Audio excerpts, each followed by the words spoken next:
وداعيا إلى الله بإذنه وسراجا وقمرا منيرا. وقال في شان حبيبه ومحبوبه: إن الله وملائكته يصلون على النبي يا أيها الذين آمنوا صلوا عليه وسلموا تسليما. شكرا محمد شكرا اللهم صل على سيدنا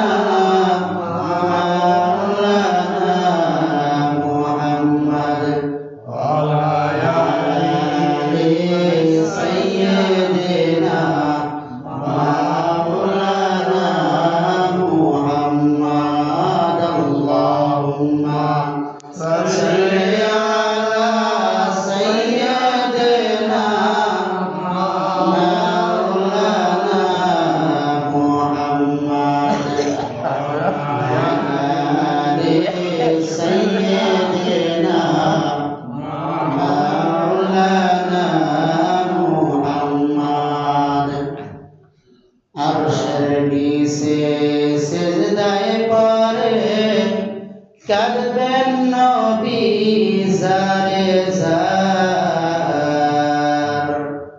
মাফ করে দাও ও গো মাওলা বান্দায় আমার গুনাহগার। আল্লাহুম্মা সাল্লি আলা সাইয়্যিদিনা মাওলানা মুহাম্মদ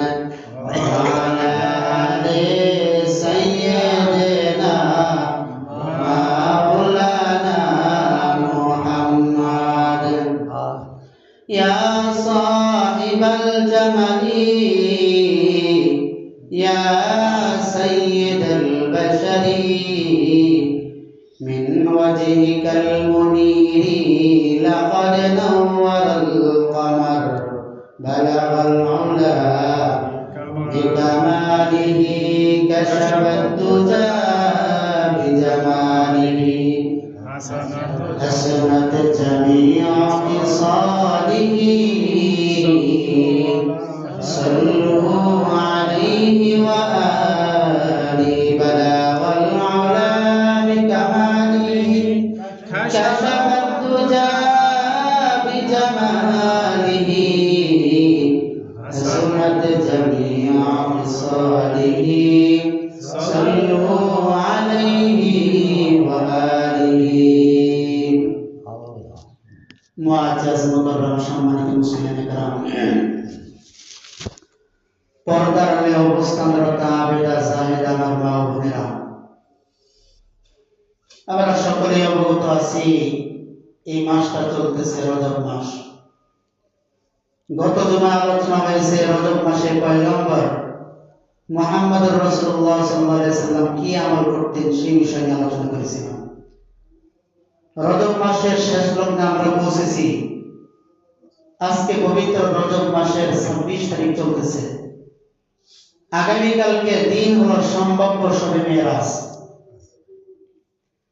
সম্ভাব্য এই জন্যই বললাম যেহেতু গত জুমাতে বলা হয়েছে মুহাম্মদুর রাসূলুল্লাহ সাল্লাল্লাহু আলাইহি সাল্লাম 27 রজব আরশে আজিমে আল্লাহ রাব্বুল আলামিনের সাথে সাক্ষাৎ করতে গিয়েছেন কিনা নাকি অন্য কোনো ভিন্ন তারিখে গিয়েছেন এই ব্যাপারে মতানৈক্য আছে।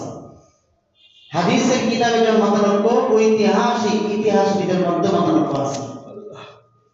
তো যাই হোক, ওলামায়ে কেরাম অনেকে বলেছেন যে হয়তো সম্ভাব্য 27 তারিখে 27 রজব এটা শবে মেরাজ। আবারও স্মরণ করে দিচ্ছি, শবে মেরাজের দিন ইসলামের কোনো বিধান, অতিরিক্ত কোনো বিধান চাপিয়ে দেওয়া হয় নাই। রোজা রাখতে হবে, কোনো বাধ্যবাধকতা নাই। সারা রাত্র নফল নামাজ পড়তে হবে, এমন কোনো বাধ্যবাধকতা নাই। সারা রাত্রে ইবাদতের মধ্যে প্রত্যেকটা রাকাতের মধ্যে ভিন্ন ভিন্ন সূরা পড়তে হবে, নির্দিষ্ট কিছু সূরা পড়তে হবে, এমন কোনো কিছু ইসলামের মধ্যে নাই। তো মুহতারাম হাজিরিন, যেহেতু আগামীকালকে শবে মেরাজ, সময়ও খুব কম, এলাকার সম্মানিত যুবক বন্ধুদের প্রতি অনুরোধ থাকবে, বৃদ্ধ বাবাজিদের প্রতি অনুরোধ থাকবে, যারা এখনো ঘরে বসে আছে, মেহেরবানি করে আল্লাহর হস্তে আল্লাহ তাআলার ঘরে চলে আসেন। আর সময় বিলম্ব না করে আল্লাহ রাব্বুল আলামিনের ঘরে চলে আসেন। যতক্ষণ আপনি আযানের পরে অন্যান্য কাজে সময় ব্যয় করবেন, আপনি হারাম কাজ করতেছেন।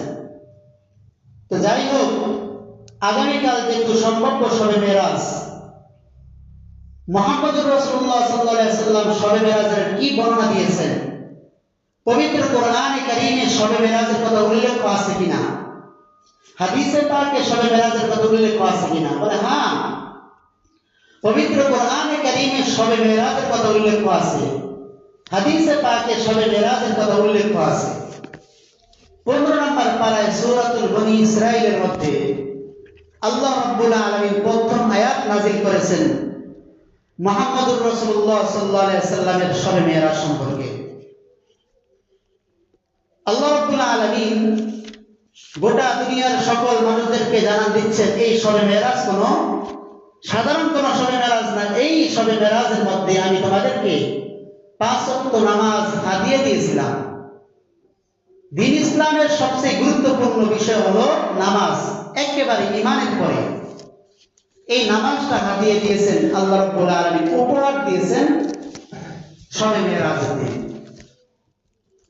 এই জন্যই পবিত্র কোরআনে কারীমে আল্লাহ রাব্বুল আলামিন শবে মেরাজ সম্পর্কে বলেন, সুবহানাল্লাযী আসরা বিআবদিহি লাইলাম মিনাল মাসজিদিল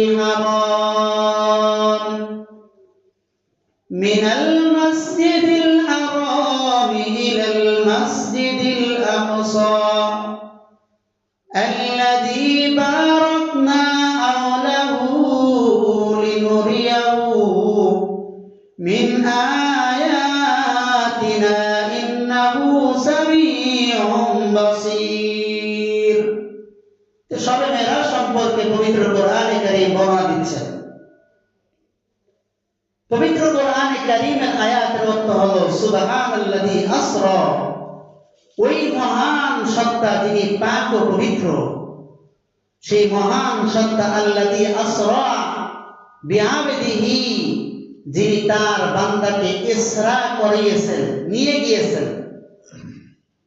এখানে আল্লাহ রাব্বুল আলামিন পয়গম্বরকে নবী হিসাবে আখ্যা দিতে পারতেন, নবী কথা বলেন না, বলছেন বিআবদিহি, তার গোলামকে কি করছেন, লাইলাম মিনাল মাসজিদিল হারাম ইলাল মাসজিদিল আকসা।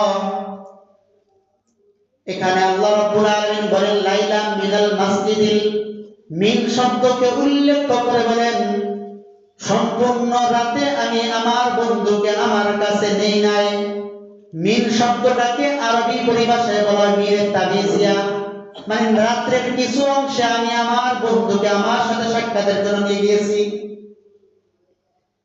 কোথায় নিয়েছেন? বলে মিনাল মাসজিদিল হারাম ইলাল মাসজিদিল আকসা, বাইতুল মুকাদ্দাস নিয়ে গিয়েছেন, খানায়ে কাবা থেকে বাইতুল মুকাদ্দাসে নিয়ে গিয়েছেন। এটা হলো পবিত্র কোরআনে কারীমের আয়াতের সামান্য অর্থ। আল্লাহর নবী রাহমাতাল লিল আলামিন সাল্লাল্লাহু আলাইহি ওয়াসাল্লাম শবে মেরাজের বর্ণনা স্বয়ং নিজেই দিচ্ছেন। মেরাজ থেকে আসার পরে আল্লাহর নবী ফজরের নামাজ জামাতের সাথে ইমামতি করেছেন। ইমামতি করার পরে সকল মুসল্লি সাহাবায়ে কেরামদেরকে নিয়ে বসলেন। সকল সাহাবায়ে কেরামদেরকে বললেন, হে আমার সাহাবীরা, জানো আজকে আমার সাথে কি হয়েছে? সকল সাহাবায়ে কেরাম চোখ বড় বড় করে তাকিয়েছেন। পয়গম্বর কিছু একটা বলবে, পয়গম্বর আলোচনা করবেন, ওয়াজ করবেন, সাহাবায়ে কেরাম খুশি। আল্লাহর নবীর আলোচনা শোনার জন্য সকলেই আগ্রহ হয়ে অপেক্ষা করছে। আল্লাহর পয়গম্বর বললেন, আজকে আমার সাথে এই কাহিনী ঘটেছে। আল্লাহর পয়গম্বর বলেন, শোনো আমার সাথে কি কাহিনী ঘটেছে আজকে রাত্রে। আমি আজকে উম্মে হানির ঘরে শুয়েছিলাম। আল্লাহর পয়গম্বরের ফুফু উম্মে হানির ঘরে শুয়েছিলেন আল্লাহর নবী। আল্লাহর নবী বলেন, আমি আমার ফুফুর ঘরে উম্মে হানির ঘরে শুয়েছিলাম। আসমানের মালিক দুইজন ফেরেশতা পাঠিয়েছেন আমার কাছে। দুইজন ফেরেশতা উম্মে হানির ঘর থেকে আমাকে তুলে নিয়ে আসলেন। খানে কাবার পাশে হাতিমে কাবা সেখানে নিয়ে গেলেন। আল্লাহর নবী মুহাম্মদুর রাসূলুল্লাহ সাল্লাল্লাহু আলাইহি সাল্লামকে শোয়াইলেন জিদ করে। শোয়ানোর পরে আল্লাহর নবী সাল্লাল্লাহু আলাইহি সাল্লামের সিনাটাকে কেটে ফেললেন, যেটাকে চাপ করা বলা হয়। সদরে মুবারক, এটাকে বলা হয় চাপ করা, সিনাকে বিদণ্ডিত করা, বিদন্ন করা। আল্লাহর পয়গম্বরের সিনাকে বিদণ্ডিত করা হয়েছে, কাটা হয়েছে। কেটে জমজমের পানি দ্বারা আল্লাহর পয়গম্বরের কলবগুলো দিলেন, হাতটা সম্পূর্ণ ধুইলেন। আল্লাহর পয়গম্বরকে তারপরে বোরাক এনে আল্লাহর পয়গম্বরকে বাইতুল মুকাদ্দাসে নিয়ে গেলেন। হে আমার বন্ধু, আমাদের জানতে হবে পয়গম্বরকে কয়বার সিনা কাটা হয়েছে। ইতিহাসের কিতাবে পাওয়া যায়, হাদিসের কিতাবে পাওয়া যায় পয়গম্বরকে মোট 3 বার সিনা কাটা হয়েছে, সিনাকে বিদণ্ডিত করা হয়েছে। বলে কেন কাটা হয়েছে? একবার কাটা হয়েছে যখন আল্লাহর নবী হযরত হালিমা সাদিয়া রাদিয়াল্লাহু তাআলা আনহার বাড়িতে দুধ পান করতেন। হালিমা সাদিয়া দুধ পান করতেন।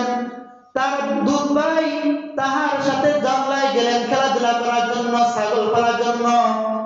দুইজন সাদা পোশাক পরিহিত ফেরেশতা আসলেন, মুহাম্মদুর রাসূলুল্লাহ সাল্লাল্লাহু আলাইহি সাল্লামকে চিৎ করে শোয়াইলেন।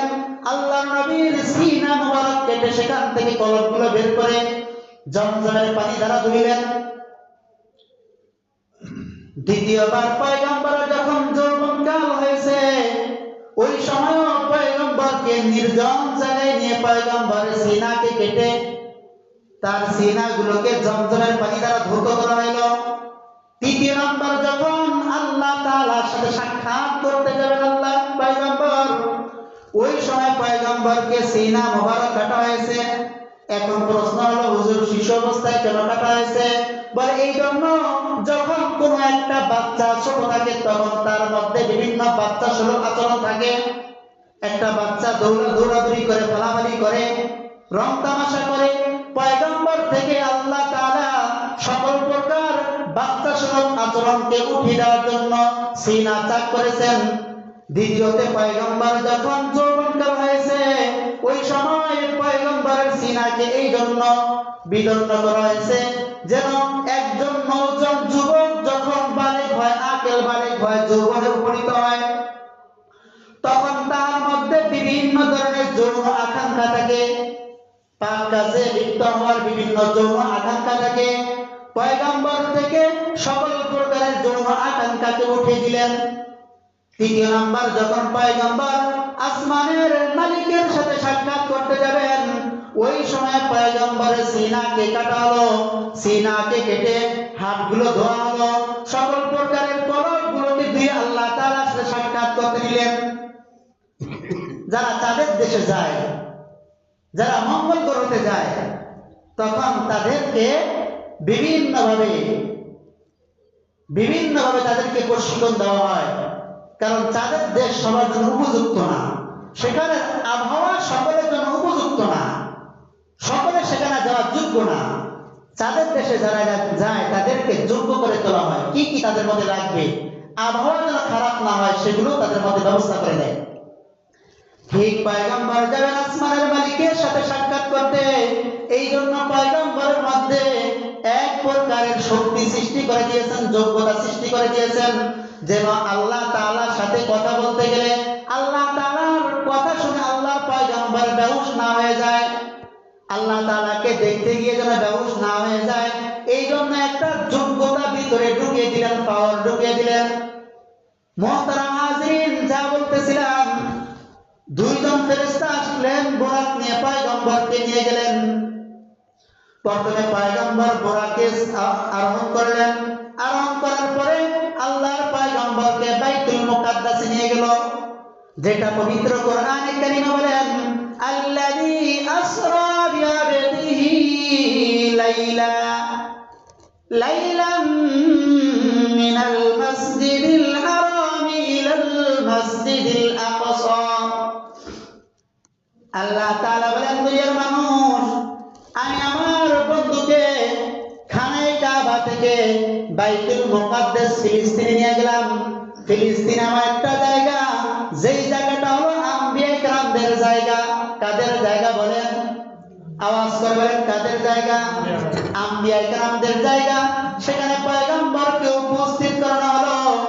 আল্লাহর পয়গম্বর যখন সেখানে উপস্থিত হইলেন, তখন সকল আম্বিয়া কেরাম সেখানে উপস্থিত ছিলেন। কোথায় ছিলেন? বাইতুল মুকাদ্দাসে উপস্থিত ছিলেন। আল্লাহর পয়গম্বরকে জিবরিল বলল, ও আল্লাহর পয়গম্বর, এখানে দেখেন যারা এখানে উপস্থিত আছেন প্রত্যেকেই হলেন নবী। আল্লাহর পয়গম্বর সকলকে সালাম করলেন। কৌশল বিনিময়ের পরে জিবরিল আমিন পয়গম্বরকে পিছন থেকে বললেন, যান আল্লাহর নবী, যান, আজকের ইমামতির দায়িত্ব হলো আপনার। এই জায়গায় ইমামতি সাধারণ কেউ করতে পারবে না, একমাত্র সমস্ত আম্বিয়া কেরামদের ইমামতি একমাত্র আপনি হুজুর করেন। সুবহানাল্লাহ। আল্লাহর পয়গম্বরকে ইমামতির জন্য সামনে অগ্রসর করে দিলেন। নামাজ পড়ানোর পরে আম্বিয়া কেরামদের সাথে কথোপকথনের পরে জিবরিল আমিন তার বুরাকের মাধ্যমে প্রথম আসমানে যখন নিয়ে গেলেন, আসমানের দায়িত্বরত ফেরেশতাদেরকে যখন আওয়াজ দিলেন, টক টক টক টক প্রথম আসমানে আওয়াজ দিলেন। প্রথম আসমানের ফেরেশতারা বলল, কে? বলে, আমি জিবরাইল। বলে, কাকে সাথে নিয়ে এসেছো? বলে, বিশ্বনবী মুহাম্মদুর রাসূলুল্লাহকে নিয়ে এসেছি। বলেন সুবহানাল্লাহ। আল্লাহর নবীকে যখন নিয়ে আসলেন, ওখান থেকে উপস্থিত থেকে প্রশ্ন করা হলো, তাকে কি আনার জন্য নির্দেশ দেওয়া হয়েছে কিনা? তখন জিবরিল বলল, হ্যাঁ, আমাকে প্রেরণ করা হয়েছে, তাকে যেন আল্লাহ তাআলার কাছে নিয়ে যাই। সপ্তম আসমানে দরওয়াজা খুলে দিলেন। খুলে দেওয়ার পরে জিবরিল আমিন আল্লাহর নবীকে প্রথম আসমানের বিভিন্ন জায়গায় হাঁটিলেন। আল্লাহর পয়গম্বর দেখতে পাইলেন একজন সুগন্ধের অধিকারী ব্যক্তি, যিনি ছিলেন হযরত আদম আলাইহিস সালাতু ওয়াস সালাম। আদম আলাইহিস সালাতু ওয়াস সালামকে দেখলেন ডান দিকে যখন তাকায় তখন হাসতেছে, যখন আদম আলাইহিস সালাতু ওয়াস সালাম বাম দিকে তাকায় তখন কাঁদতেছেন। জিবরিল আমিনকে আমাদের নবী বিশ্বনবী প্রশ্ন করলেন, ও জিবরাইল, যেই ব্যক্তিকে দেখতেছি আদম, এই কেন কাঁদতেছেন? আদম আলাইহিস সালাতু ওয়াস সালাম শান্তিতে জবাব দিয়ে বলেন, দেখো, ডান দিকে যে সমস্ত রূপগুলো দেখতেছো এগুলো হলো নেককার সন্তান, যাদেরকে বাম দিকে দেখতেছো তারা হলো বদকার মানুষ, যাদেরকে ডান দিকে দেখতেছো তারা হলো জান্নাতি, যাদেরকে বাম দিকে দেখতেছো তারা হলো জাহান্নামী। আমি যখন ডান দিকে তাকাই জান্নাতের দিকে তাকাইলে আমি হাসি, যখন আমি বাম দিকে জাহান্নামী লোকদের দিকে তাকাই তখন আমি কাঁদি। এই কথা বলে তাদের সাথে কথা বলার পরে আসমানের মালিক আল্লাহ রাব্বুল আলামিন বললেন, জিবরাইল, যাও যাও, আমার বন্ধুকে দ্বিতীয় আসমানে নিয়ে যাও। আল্লাহর নবীকে দ্বিতীয় আসমানে নেওয়ার সময় একই প্রশ্ন করা হয়েছে। ফেরেশতারা বলল, তাকে কি দাওয়াত করা হয়েছে কিনা? বলল, হ্যাঁ। আল্লাহর পয়গম্বরকে দ্বিতীয় আসমানে নিলেন। দ্বিতীয় আসমানে যাওয়ার পরে সাক্ষাৎ হলো দুইজন পয়গম্বরের সাথে। বলেন, কয়জন পয়গম্বরের সাথে? দুইজন পয়গম্বর। একজন পয়গম্বর হলেন হযরত ইয়াহইয়া আলাইহিস সালাতু ওয়াস সালাম, আর একজন নবী হলো হযরত ঈসা আলাইহিস সালাতু ওয়াস সালাম। এই দুইজন নবীর সাথে দ্বিতীয় আসমানে সাক্ষাৎ, তাদের সাথে কথোপকথন হলো। তৃতীয় আসমানে যখন গেলেন, হযরত ইউসুফ আলাইহিস সালাতু ওয়াস সালামের সাথে সাক্ষাৎ।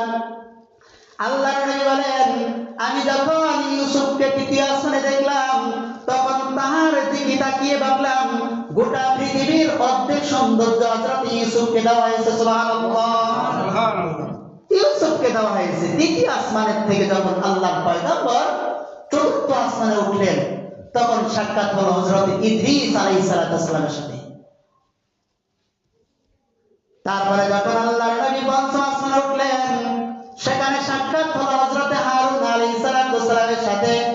ষষ্ঠম আসমানে যখন উঠলেন সেখানে সাক্ষাৎ হলো হযরত মূসা আলাইহিস সালামের সাথে। মূসা আলাইহিস সালাম আল্লাহর নবী বিশ্বনবী মুহাম্মদ মুহাম্মদুর রাসূলুল্লাহ সাল্লাল্লাহু আলাইহি সাল্লামকে ডেকে কাঁদতে লাগলেন। মুসাকে প্রশ্ন করা হলো, মুসা তুমি কেন কাঁদতেছো মুহাম্মদুর রাসূলুল্লাহর দিকে তাকিয়ে? মুসা আলাইহিস সালাম বলতেছে, আমার হিংসা হচ্ছে। এই জন্য হিংসা হচ্ছে, এই সুঠাম দেহের অধিকারী যুবকটা আমার পরে নবী হয়েছে, অথচ তাহার উম্মতের মধ্যে থেকে সবচেয়ে বেশি জান্নাতে আগে আগে প্রবেশ করবে। সুবহানাল্লাহ। আমাদের নবী, বিশ্ব নবী মুহাম্মদুর রাসূলুল্লাহ সাল্লাল্লাহু আলাইহি ওয়াসাল্লাম উম্মত আমরা বেশি বেশি জান্নাতে যাব, অথচ হযরত মূসা আলাইহিস সালাম আগে নবী হয়েছেন, তার উম্মতের মুষ্টিময় কিছু জান্নাতে যাবে, এই জন্য তিনি কাঁদতেছেন। আল্লাহর নবী যখন সপ্তম আসমানে উঠলেন, দেখা হলো জাতির পিতা হযরত আদম আলাইহিস সালাত হযরত ইব্রাহিম আলাইহিস সালামের সাথে, কার সাথে? হযরত ইব্রাহিম আলাইহিস সালামের সাথে। হযরত মুহাম্মদুর রাসূলুল্লাহ সাল্লাল্লাহু আলাইহি সাল্লাম হলো ইব্রাহিম আলাইহিস সালামের বংশ থেকে। কাহিনী ওদিকে বলার সময় নাই, অন্যদিকে চলে যাবে। এতটুকুই বলি, আল্লাহর নবী সাল্লাল্লাহু আলাইহি সাল্লাম যখন সপ্তম আসমানে উঠলেন, তখন আল্লাহর নবীকে দেখে হযরত ইব্রাহিম আলাইহিস সালাম বলল, হে মুহাম্মদুর রাসূলুল্লাহ, তুমি যখন আবার দুনিয়াতে ফিরে যাবে, তখন তোমার উম্মতদেরকে আমার পক্ষ থেকে সালাম বলবে। সুবহানাল্লাহ। ইব্রাহিম আলাইহিস সালাম আমাদের সকলকে সালাম পাঠাইলেন যে তাদেরকে গিয়ে সালাম বলবে।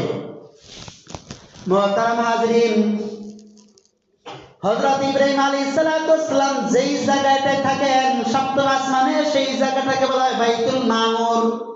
যেই বাইতুল মামুর জায়গাটার মধ্যে প্রতিদিন ৭০,০০০ ফেরেশতা আল্লাহ তাআলা নির্ধারণ করে দিয়েছেন, যেই ৭০,০০০ ফেরেশতা সবসময় আল্লাহ তাআলার ইবাদত বندگی করে। যেই ৭০,০০০ ফেরেশতা আজকে ইবাদত বندگی করেছে, ওই ৭০,০০০ ফেরেশতা আর দিন দিতে কখনো আল্লাহর ইবাদতের জন্য আসবে না। প্রতিদিন নিত্য নতুন ফেরেশতাদেরকে আনা হয়, যেই নিত্য নতুন ফেরেশতা আল্লাহ রাব্বুল আলামিনের ইবাদত বندگی করতে থাকে। সুবহানাল্লাহ। সেখান থেকে আসমানের মালিক আল্লাহ তাআলা বলেন, আমার বন্ধুকে আর বিলম্বন করো না, বিলম্বন করো না। আমার বন্ধুকে দেখার জন্য আমি আমার আরশ আজিমে আহ্বান জানিয়েছি। জিবরিল আমিন আলাইহিস সালাম পয়গম্বরকে যখন সিদরাতুল মুনতাহার দিকে পাঠিয়ে দিবেন, জিবরিল আমিন আলাইহিস সালাম পিছনে অপেক্ষা করতেছেন। আল্লাহর নবী সামনের দিকে টুক টুক আস্তে আস্তে আস্তে হাঁটতেছিলেন। একবার পিছন দিকে আল্লাহর নবী তাকায়, জিবরিল কেন দাঁড়িয়ে আছো? জিবরিল বলে, আল্লাহর নবী, এই জায়গা থেকে সিদরাতুল মুনতাহার একটু সামনে অগ্রসর হওয়ার মতন যোগ্যতা আমার নাই। আমি যদি এক কদম সামনে দেই, তাহলে আমার ৭০,০০০ দানা সব পুরে সারকার হয়ে যাবে। বলুন সুবহানাল্লাহ। আল্লাহ তাআলার নূরের তাজাল্লিতে জিবরিল আমিন আলাইহিস সালামের সকল পরগুলো পুরে সারকার হয়ে যাবে, আমার সামনে যাওয়ার কোনো অধিকার নাই। আল্লাহর নবী সাল্লাল্লাহু আলাইহি সাল্লাম সামনের দিকে অগ্রসর হলেন। আল্লাহ তাআলার সাথে কৌশল বিনিময় হলো, অনেক কথা ছেড়ে দিলাম মাঝখান দিয়ে। আল্লাহর সাথে কথা হলো। আল্লাহ তাআলা বলল, হে আমার বন্ধু, তোমার উম্মতের জন্য আমি 50 ওয়াক্ত নামাজ আমি হাদিয়া দিলাম। আল্লাহর পয়গম্বর সেখান থেকে চলে আসতেছেন। আসার পথে ষষ্ঠ আসমানে মূসা আলাইহিস সালামের সাথে সাক্ষাৎ। মূসা আলাইহিস সালাম বলল, হে বিশ্বনবী মুহাম্মদুর রাসূলুল্লাহ, আপনার উম্মত 50 ওয়াক্ত নামাজ আদায় করতে পারবে না। আমি বনি ইসরাইলের নবী ছিলাম, আমাদেরকে 2 ওয়াক্ত নামাজ দেওয়া হয়েছিল। আমার উম্মতরা 2 ওয়াক্ত নামাজ ঠিকঠাক মতো আদায় করতে পারে নাই। অতঃপর আপনার উম্মত এত শত শত বছর পরে এসে 50 ওয়াক্ত কিভাবে আদায় করবে? যান আসমানের মালিকের কাছে ফরিয়াদ করে যেন কমে দেয়। এরকম ভাবে কয়েকবার যেতে একবার 10 ওয়াক্ত কমায়, আবার যায়, আবার 10 ওয়াক্ত কমায়, এমন করতে করতে যখন 5 ওয়াক্ত আসলো, মূসা আলাইহিস সালাম বলল, আবারও যাও। আল্লাহর নবী বলল, আমার মুখে লজ্জা লাগে, কোন মুখ নিয়ে আল্লাহর কাছে যাব? 10 ওয়াক্ত থেকে যখন 5 ওয়াক্ত আসছেন, আল্লাহ তাআলা বলে দিয়েছে, ও আমার নবী, আল্লাহর আমার নবী মুহাম্মদুর রাসূলুল্লাহ, মনে রাখো, শুনে রাখো, আমি যে 50 ওয়াক্ত নামাজ তোমার উম্মতদেরকে দিয়েছি, আমি আমার কথার মধ্যে কখনো বরখেলাপ হয় না। 50 ওয়াক্ত নামাজ দিয়েছি, 50 ওয়াক্ত নামাজের সওয়াব আমি তাদের আমলনামায় দিব। সুবহানাল্লাহ।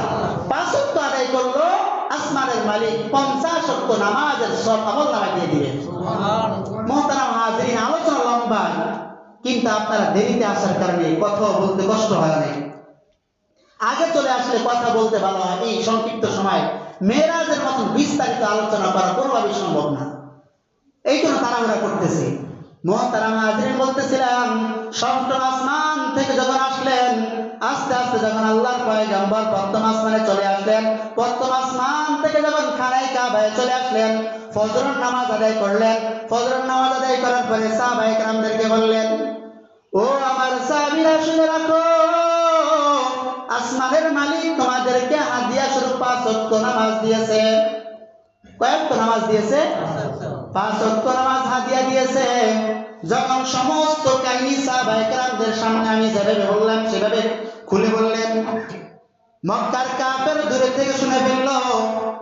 আবু জেহেল এবং বিভিন্ন বড় বড় কাফেররা গিয়ে ঠাট্টা মস্কারি করতে লাগলো, মুহাম্মাদুর রাসূলুল্লাহ এক রাতের মধ্যেই নাকি সিদরাতুল মুনতাহা চলে গেছে, প্রথম আসমানে গেছে।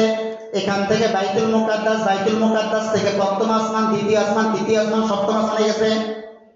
এটা নাকি পাগল প্রলাপ। এই কথা বলে তারা হাসাহাসি করতেছে। কাফেররা পাগল হয়ে গেল, কি করবে কি করবে। গেল আবু বকরের কাছে, দৌড়ে গেল, আবু বকর একটা সংবাদ নিয়ে তোমার কাছে এসেছি। আবু বকর বলল, কি সংবাদ নিয়ে এসেছো? বলে, আমি যদি বলি কোন একজন ব্যক্তি বলেছে এখান থেকে নাকি আজকে রাত্রে বাইতুল মুকাদ্দাসে গিয়েছে, বাইতুল মুকাদ্দাস থেকে প্রথম আসমান, দ্বিতীয় আসমান, সপ্তম আসমানে চলে গেছে, তাহলে তুমি এই কথাটা কি বিশ্বাস করবে কিনা? আবু বকর ওই দিন ফজরের নামাজে জামাতের সাথে উপস্থিত ছিলেন না, নবীজির সাথে কোনো কাহিনী কোনো কিছুই জানে না। তখন আবু বকর বলল, এই কথা আমি কোনোভাবেই বিশ্বাস করতে পারছি না, এখন আমাকে বুঝে বলো এই কথাটা বলেছে কে? বলে, তোমার বন্ধু মুহাম্মদ বলেছে। আবু বকর সিদ্দিক রাদিয়াল্লাহু তাআলা আনহু সঙ্গে সঙ্গে জবাব দিয়ে বলল, বিশ্বনবী যদি এই কথা বলে থাকে তাহলে এই কথার মধ্যে কোনো সন্দেহ থাকতে পারে না, ঠিক কিনা? আল্লাহর নবীর কথার মধ্যে কোনো সন্দেহ থাকতে পারে না। আপনার আমার চোখের মধ্যে দেখতেছি আজকে দিন হচ্ছে, আল্লাহর নবী যদি বলে না এখন রাত্র হচ্ছে, তাহলে কোনটা সত্য বলেন তো? আল্লাহর নবী যদি বলে এখন রাত্র, তাহলে রাত্রি মানতে হবে। আপনি যদি বাহ্যিক দৃষ্টিতে দেখতেছেন দিন হচ্ছে, বলে দিন না, এটা রাত্র। আল্লাহর নবী সাল্লাল্লাহু আলাইহি ওয়াসাল্লাম যেটা বলবেন সেটাই সত্য। আবু বকর সিদ্দিক রাদিয়াল্লাহু তাআলা কোনো চিন্তা ফিকির না করে বলে ফেললেন যে বিশ্বনবী যেটা বলতেন সেটাই সত্য। এই জন্য আজকে আমরা বলি কি, হযরতে সিদ্দিক আকবর বলি কিনা? আবু বকর সিদ্দিক বলি। আবু বকর সিদ্দিক এই জন্য বলি, সিদ্দিক শাব্দিক অর্থ হলো অধিক পরিমাণে সত্যবাদী, ওই ব্যক্তিকে বলা হয় সিদ্দিক। তাকে কি বলা হয়? সিদ্দিক। আবু বকর সিদ্দিক রাদিয়াল্লাহু তাআলা বললেন, আমার নবী যদি বলে থাকে তাহলে সত্যই বলেছে। এখন কি করবে? আবু বকরকে বিভ্রান্ত করতে পারে না। এখন বিশ্বনবী সাল্লাল্লাহু আলাইহি ওয়াসাল্লামের দরবারে আবার চলে আসলেন। সকল কাফেররা এসে আল্লাহর পয়গম্বরকে বললেন, ও আল্লাহর পয়গম্বর, আপনার কাছে আবার এসেছি কিছু প্রশ্ন নিয়ে। আল্লাহর পয়গম্বরকে মৃত্যু সাব্যস্ত করার জন্য মক্কার কাফেররা উঠে লেগেছেন। আল্লাহর নবী সাল্লাল্লাহু আলাইহি ওয়াসাল্লামের কাছে এসে বললেন, আল্লাহর পয়গম্বর, সত্যি সত্যি যদি আপনি বাইতুল মুকাদ্দাসে গিয়ে থাকেন তাহলে আপনি বলেন তো বাইতুল মুকাদ্দাসের দরজা কয়টা ছিল? বাইতুল মুকাদ্দাসের কয়টা জানালা ছিল? বাইতুল মুকাদ্দাসের কয়টা খুঁটি ছিল? আল্লাহর নবী সাল্লাল্লাহু আলাইহি ওয়াসাল্লাম বিচলিত হয়ে গেলেন, কি করবেন কি জবাব দেবেন কোনো কিছুই বুঝতে পারতেছেন না। হাদিসে পাক এসেছে, আল্লাহর নবী বলেন, ফাতাজাল্লাল্লাহু লি বাইতাল মুকাদ্দাস, সুবহানাল্লাহ, ফাতাজাল্লাল্লাহু লি বাইতাল মুকাদ্দাস, আসমানের মালিক আমার সামনে বাইতুল মুকাদ্দাসকে উপস্থিত করে বললেন। আমি বাইতুল মুকাদ্দাসকে সচক্ষে দেখে দেখে কয়টা জানলা, কয়টা গ্রিল, কয়টা কি সব কিছু আমি বলে দিলাম, সুবহানাল্লাহ। এরপর মক্কার কাফেররা আল্লাহর পয়গম্বরের উপর ঈমান আনে নাই, আল্লাহর পয়গম্বরকে সম্পূর্ণ অস্বীকার করে মজলিস থেকে চলে গেল। মুহতারাম হাজিরিন, ঈমান আনার জন্য কপাল লাগে, কপাল। এটা সকলের মাধ্যমে হয় না। অনেক দেশের মধ্যে অনেক জ্ঞানী গুণী ব্যক্তি আছে কিনা বলেন? অনেক জ্ঞানী গুণী ব্যক্তি আছে, অনেক বিজ্ঞানিক আছে, অনেক ইঞ্জিনিয়ার, অনেক শিক্ষিত উচ্চ শিক্ষিত লোক আছে, অথচ তারা আল্লাহ তাআলাকে স্বীকার করে না। বলে তাদের মধ্যে ইসলাম ধর্ম গ্রহণ করার যোগ্যতা না থাকার কারণে তারা ইসলাম ধর্ম গ্রহণ করতে পারে না, ঠিক কিনা? আমাদেরকে আল্লাহ রাব্বুল আলামিন ইসলামের মতন মহান নিয়ামত দিয়েছেন, এই জন্য আমরা করতে পারছি। এ সাদত বজুরে বাজুনিস তানা বক্স দে খোদা এ বক্সিন্দা। এটা আমার কোনো বাহুর কোনো কাজ না, এটা আমার কোনো ক্রেডিট না, একমাত্র এটা কে দিয়েছেন বলেন? আসমানের মালিক দিয়েছেন, আপনার কোনো কাজ নাই দিকে। মোহতারাম হাজরিন, যখন মক্কার সকল কাফেররা বিভ্রান্তি শুরু করে দিল, মুহাম্মদুর রাসূলুল্লাহ সাল্লাল্লাহু আলাইহি সাল্লামকে আর আটকাইতে পারলো না। শেষ পর্যন্ত আল্লাহর নবী সাল্লাল্লাহু আলাইহি সাল্লামকে নিয়ে তারা চিন্তা ফিকির করলো, আল্লাহর পয়গম্বর সাল্লাল্লাহু আলাইহি সাল্লাম কিভাবে সেখানে গেলেন। মুহতারাম হাজরিন, একটা বর্তমান বৈজ্ঞানিক থিওরি মনে রাখেন। আপনি যদি মনে মনে চিন্তা করেন আল্লাহর নবী প্রথম আসমানে কিভাবে গেল, দ্বিতীয় আসমানে একই রাত্রে কিভাবে গেল, আল্লাহর নবী যখন মসজিদে নববীর তালা লাগাইছেন, আসার পরে দেখতেছেন তালাটা এখনো ঝুলতেছে, অথচ হাদিসের কিতাবের মধ্যে লেখেন কয়েক শত বছর আল্লাহ তাআলার কাছে দিদার সাক্ষাৎ করেছেন। সুবহানাল্লাহ বলবেন না? একদিন দুই দিন না, কয়েক বছর আল্লাহ তাআলার সাথে সাক্ষাৎ করেছেন, অথচ এখন আয়েশা দেখতেছেন তারা ঝুলতেছে। কি আশ্চর্যের বিষয়! আশ্চর্যের বিষয়, আপনার বিশ্বাস হোক আর না হোক, বর্তমান বিজ্ঞানিকের থিওরি, বর্তমান বিজ্ঞানিকরা কি বলে দেখেন, প্রথম আসমানের জমিন থেকে প্রথম আসমান কতটুকু দূরত্ব। একটা তারকা আছে, যেই তারকাটাকে বলা হয় সায়লা, যেই সায়লা তারকাটা বৈজ্ঞানিকের থিওরি অনুযায়ী কতটুকু দূরত্ব আপনারা কল্পনা করেন, যে বর্তমানে যদি এই লাইট আছে না, লাইট পাওয়ারফুল যে লাইটগুলো আমরা যখন মারার পরে সেকেন্ডের মধ্যে বহু দূরে আলো চলে যায় না, একটা পাওয়ারফুল লাইট যদি কোথাও মারা হয় তাহলে এই আলোটা কত দ্রুত গতিতে কত দূরে চলে যায়। এমন পাওয়ারফুল একটা লাইট যদি বানানো হয়, যেই লাইটটা মনে করেন 1 সেকেন্ডের মধ্যে 3 লক্ষ কিলোমিটার যায়। কত কিলোমিটার? 3 লক্ষ কিলোমিটার 1 সেকেন্ডের মধ্যে। তাহলে চিন্তা করেন, তাহলে 1000 কোটি বছরে কতটুকু দূরে যাবে? 1000 কোটি বছর কত দূরে যাবে? বিজ্ঞানিকের থিওরি, কোনো অন্য কোনো কিছু না। অনেক মানুষ আছে যারা কোরআনে বিশ্বাস করে না, বিজ্ঞানিকের থিওরির কথা বললে তোমাকে মেনে নেয়। বিজ্ঞান কি বলতেছে সেটা দেখার বিষয় না, কোরআন যেটা বলতেছে সেটাই সত্য। তো এতটুকু বলি, বর্তমান যুগে যদি একটা কোন দ্রুতগামী কোন যানবাহন তৈরি হয়, যেই যানবাহনটা 1 সেকেন্ডে 3 লক্ষ কিলোমিটার যায়, 3 লক্ষ কিলোমিটার যায়, তাহলে এই যানবাহনটা 1000 কোটি বছর যদি চেষ্টা করে, তাহলে সায়লা তারকা পর্যন্ত যেতে পারবে, প্রথম আসমানে যেতে পারবে না। সুবহানাল্লাহ বলেন না? 1000 কোটি বছরে শুধুমাত্র সায়লা তারকা পর্যন্ত যেতে পারবে, প্রথম আসমান তো অনেক দূরের কথা। মানুষ বলে জান্নাত, মুসলমানদেরকে আল্লাহ তাআলা নাকি 10 দুনিয়া বেরো জান্নাত দিবে। জান্নাত কোথায় পাবে? একটা জায়গা কোথায়? তাহলে যদি হয় আসমান এবং জমিনের মধ্যখানে এতটুকু ডিফারেন্স, তাহলে এই আসমানটা কতটুকু মোটা হতে পারে? আবার দ্বিতীয় আসমান থেকে তৃতীয় আসমানের মধ্যখানে কি পরিমাণ মোটা হতে পারে? তৃতীয় আসমানটা কি পরিমাণ মোটা হতে পারে? আল্লাহ তাআলা 7 আসমানের উপরে আল্লাহ তাআলা মুসলিম জাতির জন্য জান্নাত প্রস্তুত করে রাখেন। সুবহানাল্লাহ।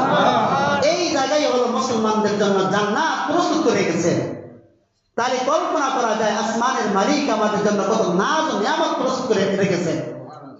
এটা তো শুধুমাত্র একটা বিজ্ঞানিকের থিওরির কথা বললাম, অথচ বিজ্ঞানিকের থিওরি থেকে কয়েক কোটি কোটি গুণ ঊর্ধ্বে আল্লাহর কোরআন, ঠিক কিনা? আল্লাহ তাআলার নিয়ামত আরো ঊর্ধ্বে। মুহতারাম হাজরিন, দ্বীন ইসলামের মধ্যে যদি এমন কোনো কথা বলা হয়, অনেকে বলে যে মুসলমানরা যে ইবাদত বন্দেগী করে, নামাজ পড়ে, রোজা রাখে, এগুলো নাকি ওজন দেওয়া হবে। কিভাবে ওজন দিবে? এগুলো তো ধরা যায় না, ছোঁয়া যায় না, এগুলো কিভাবে ওজন দিবে? এখন বোঝানো সহজ। বর্তমানে জ্বর মাপার জন্য থার্মোমিটার আছে কিনা? জ্বর কি ধরা যায়? ছোঁয়া যায়? ধরা যায় না, ছোঁয়া যায় না, অথচ এটা যখন বুকের নিচে লাগানো হয়, শরীর লাগানো হয়, তখন জ্বরটা মাপা যায়। এই জন্য হাদিসে পাকে আছে ইন্না আমালা বানি আদম ওয়া কওলাহুম তুজান ওয়া ক্বালা আল মাজদারুল মুফসিদ ফাওয়াল জাহির। বুখারী শরীফের সর্বশেষ হাদিস, ইন্না আমালা বানি আদম ওয়া কওলাহুম তুজান, বনি আদমের প্রত্যেকটা আমলকে মাপা হবে। আর কিভাবে মাপা হবে? তো আমরা দেখতেছি থার্মিটারের মাধ্যমে মাপতেছে। এটা যেমন আমাদের চোখের সামনে দেখতেছি, আর আমাদের আমলগুলো আল্লাহ রাব্বুল আলামিন ঠিক এভাবে মাপবেন। মুহতারাম হাজির, আজকে সবে মেরাজ, যে যা পারেন এবার বন্দেগী করেন, কিন্তু আবশ্যক মনে করা যাবে না। বারে বারে বলছি, আবশ্যক মনে করা যাবে না, রোজাকে আবশ্যক করা যাবে না। আল্লাহর পয়গম্বর এই রাত্রে অধিক পরিমাণে ইবাদত করছেন, কোনো হাদিসে কিতাব বর্ণিত নাই। এটা আজকে সবে, আগামীকালকে যে সবে মেরাজ, এটা সঠিকভাবে কোনো প্রমাণিত না। হলে হতে পারে, না হলে নাও হতে পারে।